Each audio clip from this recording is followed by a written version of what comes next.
आमदारांच्या पहिल्याच जनता दरबारात समस्यांचा पाऊस, हजारो नागरिक समस्या घेऊन दरबारात दाखल। कोपरगाव शहर तालुक्यातील नागरिकांच्या समस्या जाणून घेण्यासाठी जनता दरबार भरवण्यात आला होता।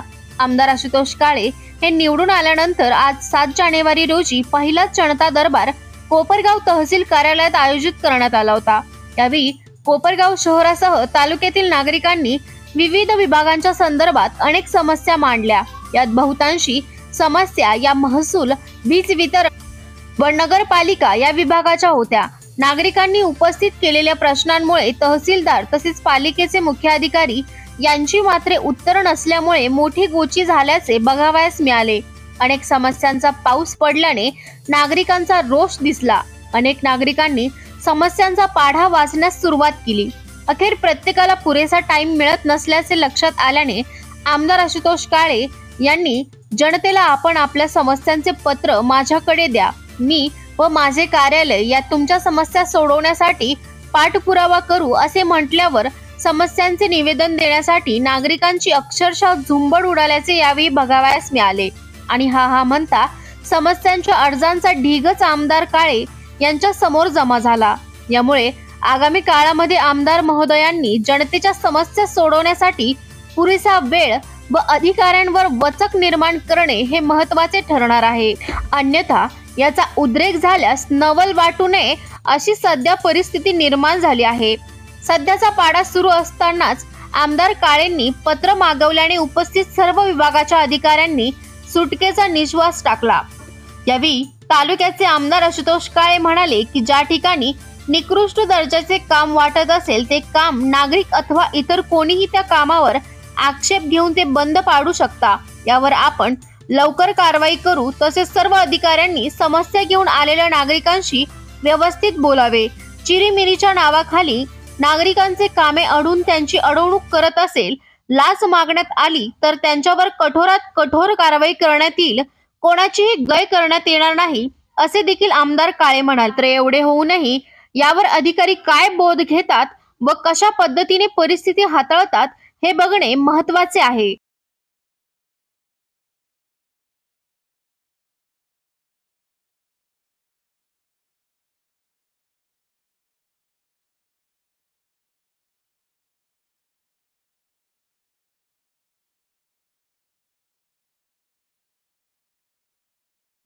सिद्ध करून देईल याच्यात मी लोकप्रतिनिधी विनाकारण तुमच्यामुळे त्यांची बदलली होते आणि धोका पडतो कारण नसताना तुम्ही काळजीपूर्वक लक्ष द्या। याच्यावर आता अँटी करप्शनवर बोलायचं राहिलं, तुम्ही आधी बोलले अँटी करप्शनचे 4 महिला रेट पडते। तहसीलदार जातो, सहाय्यक कारकून जात्या, तलाठी जात्या, लेडीज तर तलाठी जाता, हे कशाचे लक्ष नाही मला सांगा। तुम्ही नवीन आले होते त्यावेळेस आपण याचं संजय गांधी निराधार मीटिंगमध्ये आम्ही उपस्थित झालो।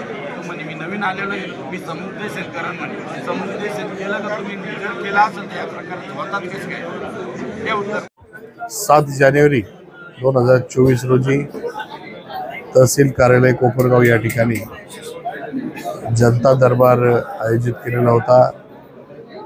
या जनता दरबाराच्या निमित्ताने उपस्थित सर्व अधिकारी या ठिकाणी आहेत, सर्व डिपार्टमेंटचे आहेत। 2024 ची विधानसभेची निवडणूक झाल्यानंतर पहिला जनता दरबार आपण या ठिकाणी घेतोय। गेले काही दिवस सरकार स्थापन व्हायला थोडासा विलंब झाला, खाते वाटप व्हायलाही थोडासा विलंब झाला, अधिवेशन झालं। त्याच्या अगोदर निवडणुकीची सर्व 1.5-2 महिन्याची निवडणूक प्रक्रिया, त्याच्यामुळं परत एकदा रुटीनमध्ये यायला थोडासा वेळ जो गेलेला आहे, त्याच्यामुळे नागरिकांच्या समस्या फार वाढलेल्या आहेत।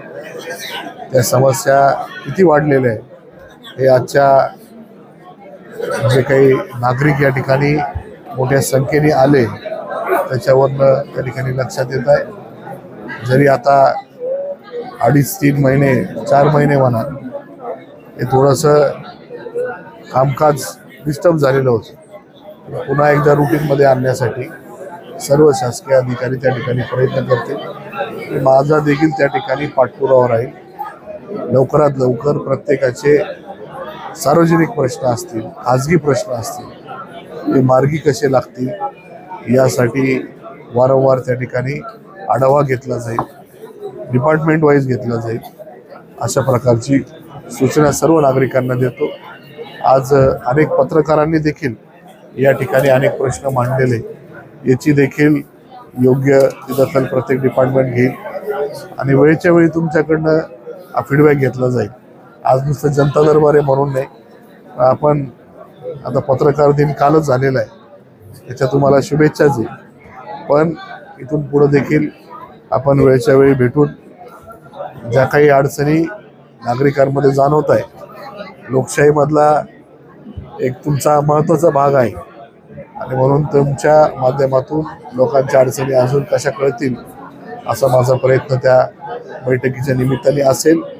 तुम्ही पण त्याच्यासाठी भरपूर वेळ द्या. कामाच्या याच्यामध्ये आपण कदाचित भेटत नाही, पण आता त्या आवर्जून आपलं जेवायला बिवायला जाऊ करायचं. तो मी आणलेला आहे म्हणजे काय तो काम झालंच पाहिजे असं काही नाही. आलेला निधी व्यवस्थित खर्च झाला पाहिजे. नाही, अधिकारी आता आपल्याकडे इंजिनियर असल्यामुळे अडचणी आल्या असतील, जिथं काही काम चालू असेल इंजिनियर पार्ट टाइम येता येते.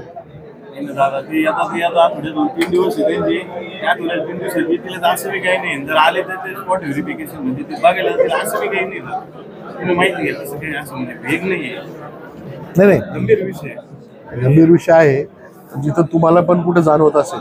आता इंजिनियर आपण आले नाही,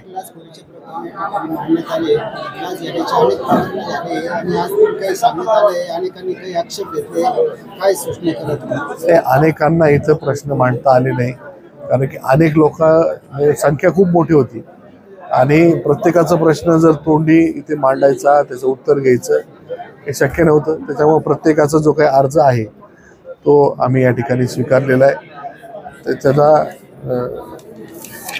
त्या डिपार्टमेंटकडं अर्ज पाठवून ते कामं मार्गी कसे लागतील. प्रामुख्याने तहसील आणि MSCB याचे मोठे प्रश्न त्या ठिकाणी जाणवत आहे. त्याच्यामुळं ते प्रश्न सोडवण्यासाठी तहसील कार्यालय असेल, तहसीलदार साहेब असतील, त्यांची पूर्ण यंत्रणा या ठिकाणी काम करेल असं आम्ही त्यांच्याकडनं अपेक्षा करूया. आता अजूनही काही प्रश्न असतील तर पुढचा जनता दरबार डिपार्टमेंट वाईज घेऊन त्याला थोडीशी चालना अजून कशी मिळेल याचा प्रयत्न करू.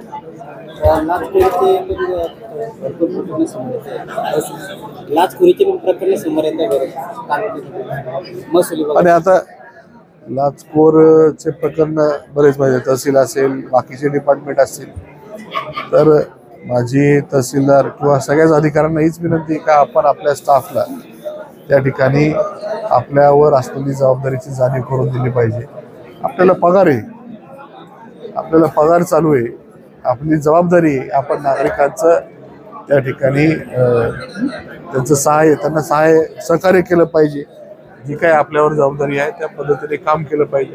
आपणच जर नागरिकांची अडवणूक अडवणूक करून मग पैसे काढायचे, हे कुठेही योग्य नाही.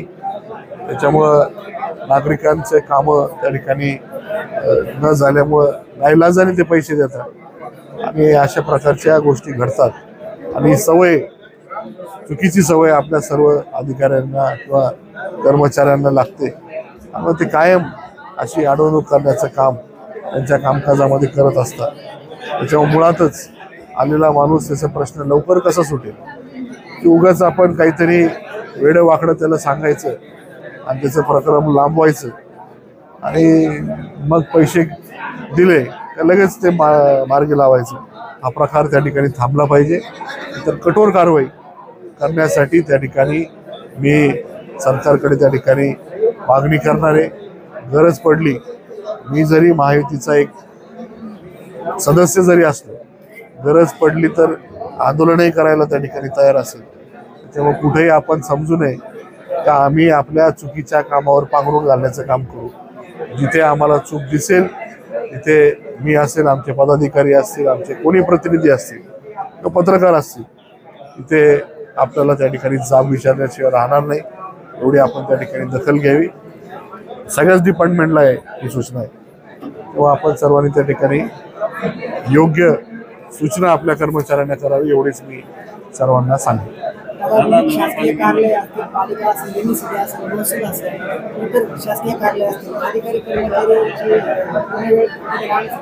आव्हान करावं, पूर्ण वेळ अशा देखील तक्रारी करा. पूर्ण वेळ सर्व जे काही शासकीय कार्यालय असतील त्या कार्यालयाचे जे काही टायमिंग असतील, जे काही दिवस ठरलेले असतील, त्या ठिकाणी त्या कर्मचाऱ्यांनी, अधिकाऱ्यांनी नागरिकांच्या मदतीसाठी उपस्थित राहावं, अशा प्रकारची देखील सूचना किंवा विनंती त्या ठिकाणी सगळ्यांना केलेली आहे.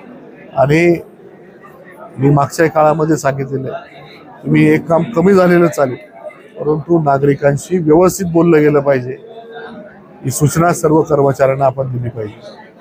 आपले काही कर्मचारी आहेत मुजोरपणाने सर्व नागरिकांशी बोलतात. ठीक आहे, कामाला विलंब होतो, पण तुमच्याशिवाय पर्याय नाही, ही जी काही भावना आपल्या काही कर्मचाऱ्यांमध्ये आहे, त्यांच्या बोलण्यामधून उर्मटपणा त्या ठिकाणी जाणवतो, तो त्या ठिकाणी झाला नाही पाहिजे, याची काळजी आपण सर्व